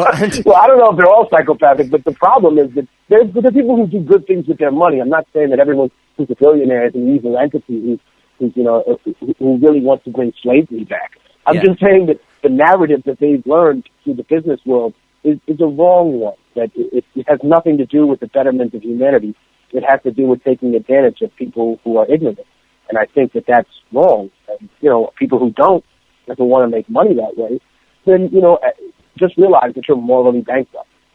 That's just, and if you go to heaven, then everyone's there. Very true. And I think that archetype actually mirrors what has happened throughout society and successive societies throughout history. And it's something that you touch on a lot in your music.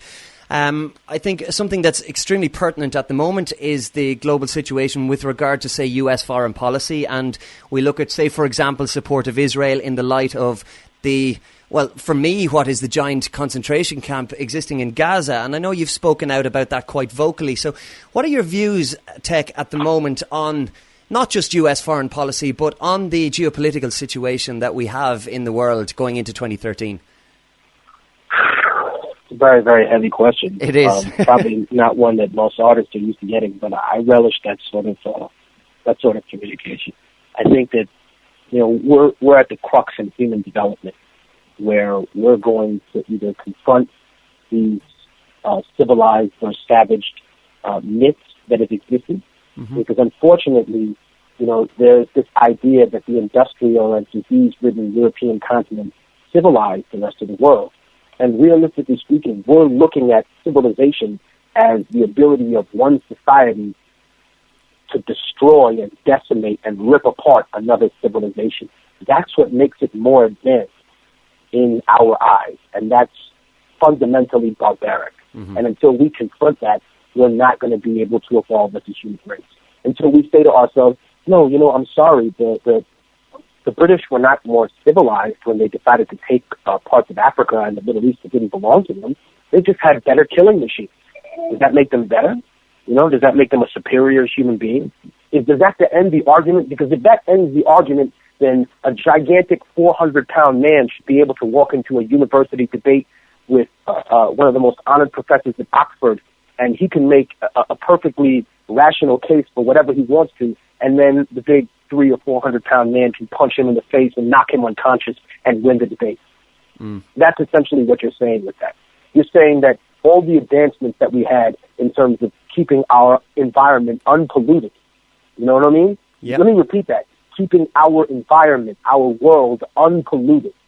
Maybe we died of a simple group of diseases, but we weren't killing each other in millions over faith-based initiatives that were running rampant in Europe at the time. Yeah. And I use that with jest, not to make light of those people that died, but of how ridiculous it is that you don't realize that that's what exists. And I think that when we step away from that and we say, okay, all these technological advancements that you've got, what good are they if they don't make you any more civilized? Have you cured racism? Have you cured jealousy? Have you cured anti-Semitism? Have you cured any of these things? Because if your only advancement in all these years is still being a warrior society, and now you think you're more advanced because you have advanced weapons that can kill people from even farther, and communication systems that can cause you to invade a country farther and farther away from your own people, and then justify it by saying that you're protecting yourself based on what you think other people might do. First of all, that clairvoyance is amazingly hypocritical. And then it also leads us to the conclusion that you have no idea what civilization really is about. and that you yourself are the barbarian that you accuse other people of. And that, in essence, I suppose, is the great riddle of our time. To me, personally, it's not a riddle at all, because I can see exactly what it is going on. But for so many people who might not necessarily have kind of made the attempt to look at things from a broader perspective, or who can't see the wood from the trees, I think it can be quite difficult for people. And when the mainstream media is constantly pushing in our faces their agenda and their propagandic notions, it's a losing battle for so many people. It's not just the mainstream. I mean, I think the media really, I think, gets a lot of blame for doing things naturally, that it is blamed for doing things specifically for. Mm-hmm. I have friends in the news media, major news media, independent news media. It's all the same. You know, if it bleeds, it leads. That's the story that they always say. You know, the more fantastically disgusting the carnage is, the more people will tune in. See, we are a violent society. We fail to realize that. We fail to own that because we're scared and we're too cowardly to look at ourselves. We're more than willing to look at everybody else. You know what I mean? The countries of Europe and of Scandinavia are more than willing to say, oh my God, you know, the people of East Africa, God, you know, you live in a lawless society. So where'd they get all those weapons from? Yeah. Oh, but you're not a barbarian because you gave them the weapons knowing that they were going to kill one another, but you have no responsibility in that. You know, let me say something for the listeners of Alchemy Radio. If there are two people that are listening to this together, anywhere in the world, and you guys are having an argument, and I come in the empty room where you guys are arguing, and I give one of you a set of kitchen knives, and I say, hey, do what you have to do, and then I leave the room, I don't stop being morally responsible for what happens to the other person when I leave that room. I enabled that. I made you a murderer, and I'm an accomplice in that murder.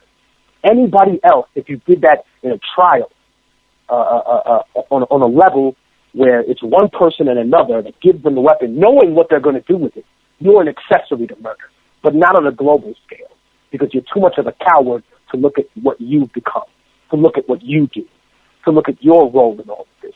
America will love to have conversations until the sun is gone, from day to day, about gun control, about, you know, violent video games, and yet refuses, does not have the courage to look at the Republic and say, in the 200 some odd years that we have existed, we've known 2 decades of peace.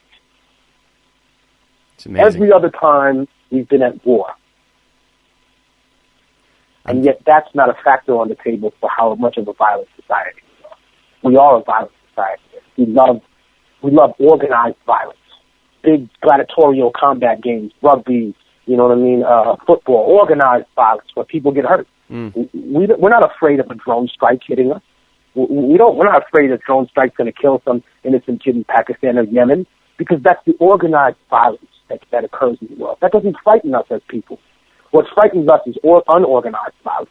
That's why we're so scared of terrorism, because the quote-unquote wrong people are going to die. Yeah. Even though those people are complicit in every other part of it by donating to that government.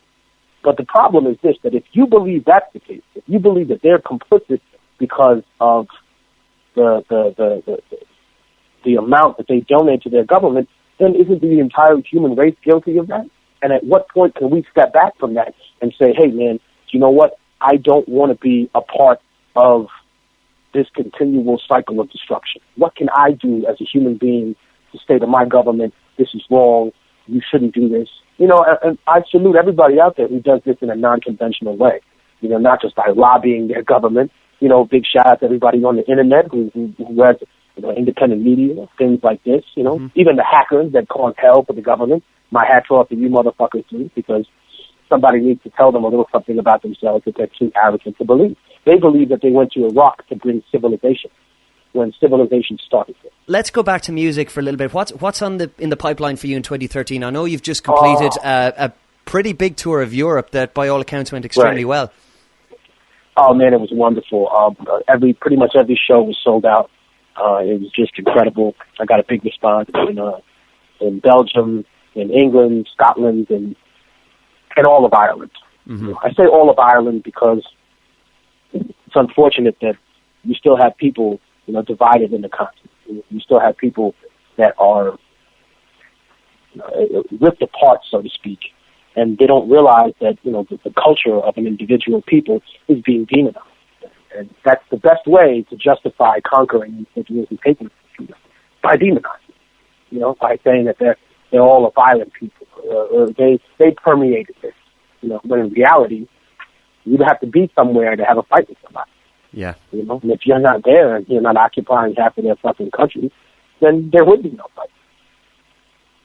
It's so true, and it's such a pertinent thing, and it's something that I think, as a nation here in Ireland, and I think as a species around the world, the human race could reflect on that a lot more than we do, and maybe for 1 second divert our eyes from the distraction and the bread and circuses that are out there, because there is so much more going on. And I think if people can realise that essentially we're the ones with the power, we're the ones who transfer power and willingly do it and consent to our transfer of power from the many to the few. And I think if we start to take that back on a personal level and take some responsibility, well, that's how things can change, and that could be the catalyst for a much bigger change around the world. I really hope it is. It was interesting. I was in Ireland, in Belfast, as a matter of fact, and being the reckless, sometimes individual, or some would say brave. You can choose whichever one you want based upon the story. I decided to tell the people there that Chucky Allah was not a terrorist phrase. It was not a terrorist slogan. And there were about 5 or 6 people that got very angry at that. And I told them, listen, dude, if that's a terrorist slogan, then the Lord's Prayer is a terrorist slogan, because people have said that before they went to war and killed other individuals. Yeah. You know what I mean? Then Allahu Akbar is a terrorist slogan, even though the majority of Muslims despise and revile terrorism, even though they're portrayed in the media as if all of them are the face of terrorism. If Anders Breivik and, the people who started the slave trade are not the face of Christianity, then how come you have to make Saddam Hussein, who's not a real Muslim, and, Osama bin Laden the face of Islam? I think that's a major hypocrisy that we have to confront and deal with. And besides, you people live in Ireland now. You may have a British background. I know that a lot of your relatives paid in blood to be able to live there. But at the bottom line is, just like white people that moved to Africa and had to accept the fact that, I live in Africa now. We got this land because we stole it from other people 100 years ago. But now we have to accept that the indigenous individuals who live here, we have to respect their culture. We have to respect their society. It's the same thing in New Zealand. There are a lot of people from Europe that moved to New Zealand. But when they saw the powerful warrior culture of the Maori people and the other beautiful indigenous people that inhabit those lands, they said to themselves, where do we come off telling them that they are uncivilized? Yeah. We came here to their country and we refused to leave. And, I can't sit here and be an apologist, nor am I trying to be, for the troubles or for what took place. I don't try to pass myself off as a military historian, but I do pass myself off quite effectively as somebody who's read history. And why? Because I have. And that doesn't require me to be a jack of all trades. It requires me to say that the British Empire took a lot of other people's lands and did whatever they wanted with it. And unfortunately, we see that not as a bad thing, but as a good thing. We think that they brought civilization there, when no one's ever brought civilization to anybody else by conquering and killing them and then rebuilding their society by installing a puppet regime, who's modeled after the inbred fuckery of middle-aged royal Europe. I mean, that's what we tried to invent in the Middle East, a series of kingdoms whose military governors had to be removed. I mean, that's the unfortunate cause of the Arab Spring, where you have a series of dictators who are left standing all because their mommy and daddy had deals signed with England, France, and the other powers who won World War I. And everybody else who built their crown in blood has to go. How is that in any way, shape, or form democratic? I love posing questions like that. And I invited anybody when I left Ireland to say, hey, man, if you want to have a conversational and real debate about that, then please, I'd love to come to the university here at Belfast next time and talk about that. I'd love to talk about how terrorism is the wrong answer to the right question. Obviously, the question is, why am I in this predicament? Why are there human beings that are more equal than others? Why am I feel like a second-class citizen in my own country? Why is it that I am a second-class citizen in my own country? Why don't I have the same rights as the people who colonized my own land? The wrong answer is to kill innocent civilians and to lash out in violence against random people. You know, if anything, that justifies their ability to come in and send more troops. You know, my hat's off to the people like Bobby Sands, those individuals that use a hunger strike to show you and to cripple the ability of any imperial power to just subject people to whatever they want. You know, and I'm a believer in that. And I'm a believer in the power of not just revolution, but of nonviolent revolution. You know, I don't think that violence should be the end-all, be-all solution to it. I think that that's the ultimate, absolutely final stage when you find yourself on the verge of being wiped off the. I agree with that, and I think to a large degree the people who would initially turn to violence at a very early stage, to be honest, they're playing the game that the masters or the powers that be want them to play, because let's face it, they're the guys who can play it a hell of a lot better. They've got the technology, they've got the military might to do that, so it's chicken feed to them, essentially, you know? Right. And I mean, like I said, I'm a person that's very open to dialogue, and the beautiful thing was that show, you know what I mean, there were one or two angry people on the internet the next day, but look, dude, I wouldn't have been able to finish the show if people were angry at what I said. Yeah. You know, out of a crowd of 650 people, we ended the night with, 635 people, with 15 people being ejected, 10 for starting a fight and then getting beat up by everybody else, and then 5 people for being too drunk to actually participate in the festivities. So I think that the results came in successful for what I was trying to say, not trying to incite anything or to give one side an excuse for killing and another, to be held to an impossible standard, but to remind people of where they were and what they were doing. You know what I mean?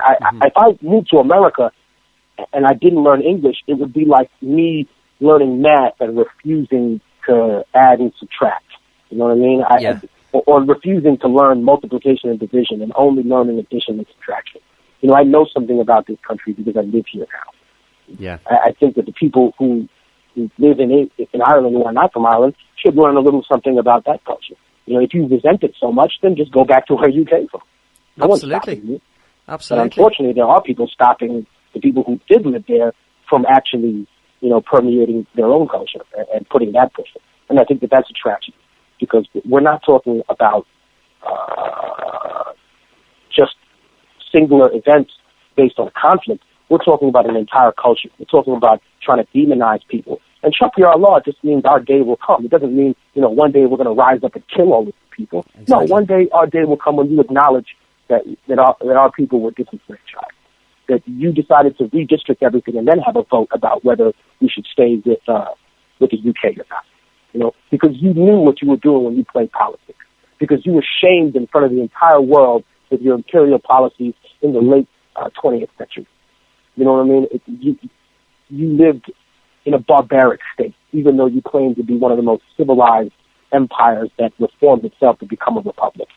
And unfortunately, without that dialogue, without that challenging of a myth, of a standard that has existed for too many years, we're never going to be able to defeat that. And you know what? If it takes some smug comments from the internet on people or a bunch of pathetic threats from individuals who wouldn't last 2 rounds, that's fine. I'm willing to contend with that, because that means you're not brave enough to come debate real subjects, real politics. The swinging of a club, that's a caveman's game. That's what you're telling me. You're telling me you're too stupid to argue about what the truth is. And I'm more than willing to have that debate, and a respectful debate, one where we don't sit here and rip each other apart on ad hominem and we stick to the facts of the case, which I'm more than willing to do, and I would love to do the next time I return to Belfast with the people who support my position and even the individuals who are opposed to it. If we don't talk to our enemies, then how can we, realize that they're not our enemies at all? I agree, and I think it's something that it's certainly food for thought, and I would like to see that happen. So we'll keep the fingers crossed and do whatever we can to facilitate there. In terms of the future, Tech, are we looking at a positive future in terms of, I suppose, humanity as a whole? Are we looking at something negative, or what's your outlook on things? I think we're on the brink of an age of enlightenment, and we just have the courage. We just have to have the courage is to step forward and take that. To have the courage to accept that we are a flawed human race, and that in accepting our flaws, we can correct them.